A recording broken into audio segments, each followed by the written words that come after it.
Good morning, boys and girls. I hope you're well today. I'm back with the Adventures of Stuart Little. And now I'd like to share with you Stuart at the library. Here he encounters a very surprising friend. He turns out to be a friend, but it takes some effort. Let's begin.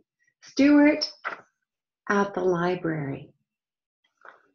Now, I've never spotted a mouse at the St. John Library. Have you? Late one afternoon, Stuart went to the library.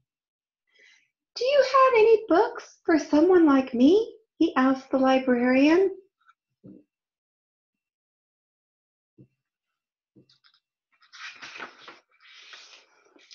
"How about Mice Are Nice?" she said. "Third floor." "Thanks," said Stuart. Is that a stuffed owl?" he asked. No, this is Bookworm. He is our library owl. We let him live here because he loves books so much," said the librarian. Can you imagine finding a real live owl at the library? But he's asleep. Look, his eyes are closed. Oh, wait a minute, I'm wrong. Bookworm opened one eye and stared at Stuart. "Well, owls and I don't usually get along," said Stuart. "Don't worry," said the librarian. "He usually sleeps during library hours." "Well, thanks for the help," Stuart said to the librarian. He started to go up to the third floor to find some books. This is a large library that has different floors on it. Our library at school has one floor. Stuart found the book. "I'll just read a bit to see if I want to borrow it," Stuart said. Stuart began to read. Soon he was lost in the story. Then he fell asleep, boys and girls. Do you fall asleep sometimes when your parents read you a story while Carrie is sleeping?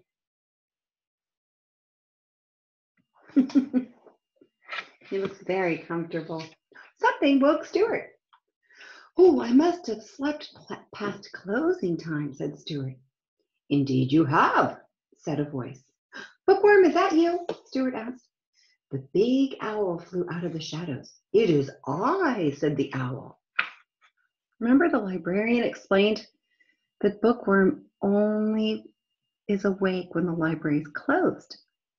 But since Stuart fell asleep so long, he was there after they closed the library.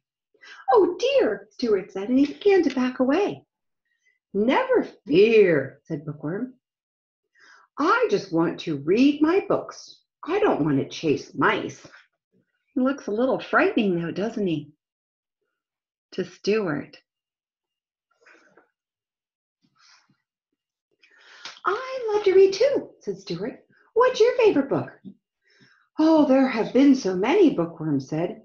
"Who can pick just one?" "Pick a few then," said Stuart.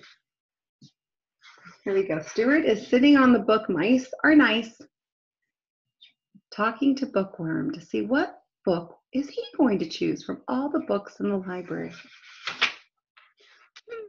"Yes, well," Bookworm pointed to the closest book on the shelf. "I'm quite fond of this one," he said. "This book?" Stuart asked. "Yes, it is a work of art that has great meaning to me," said Bookworm. Stuart looked at the book. "You like the book called Lawn Care for Dummies?" What a title, boys and girls. Stuart is very surprised by Bookworm's choice. "Is that the title?" Bookworm said. "Well, can't you read it?" asked Stuart. "Well, no," said Bookworm, "and I don't want anyone to find out. I'm afraid if they know I can't read, I'll have to leave the library, and I love being at the library." Let's see. "Oh, I promise I won't tell anyone," said Stuart. "But maybe I can help you." "I don't need help from a mouse," said Bookworm the owl. "Now you'd better just go. Shoo, shoo. Just leave, Stuart."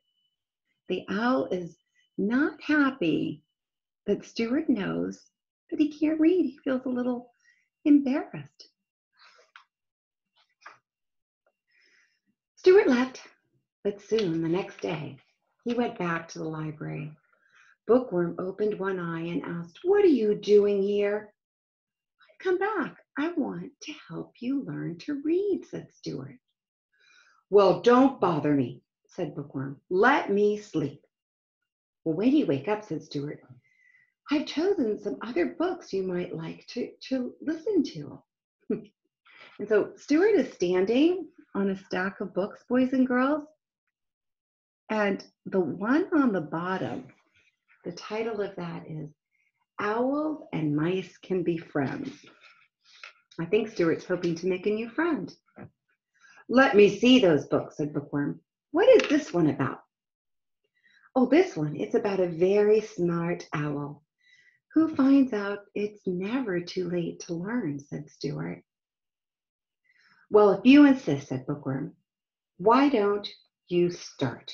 Start reading to me, Stuart." Look, the owl in the picture book looks like Bookworm. I just noticed that. "You bet," said Stuart, and the two new friends began to read together. See? Bookworm is no longer embarrassed that he can't read, and Stuart, who can read, is going to help Bookworm.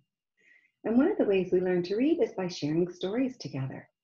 So I'm so thankful that I'm able to read to you. And when I read this story, I thought to myself, now that we are all at home learning, right, boys and girls, we all have to stay home these days. I thought of you children.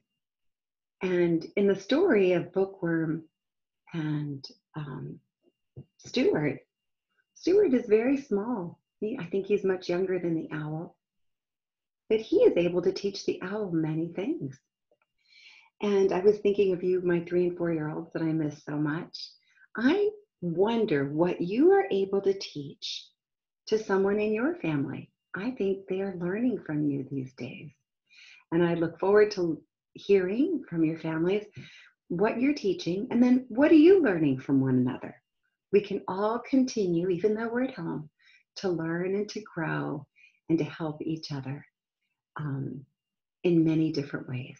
Thank you for listening, and I will be back to finish our book in our next reading session. Goodbye.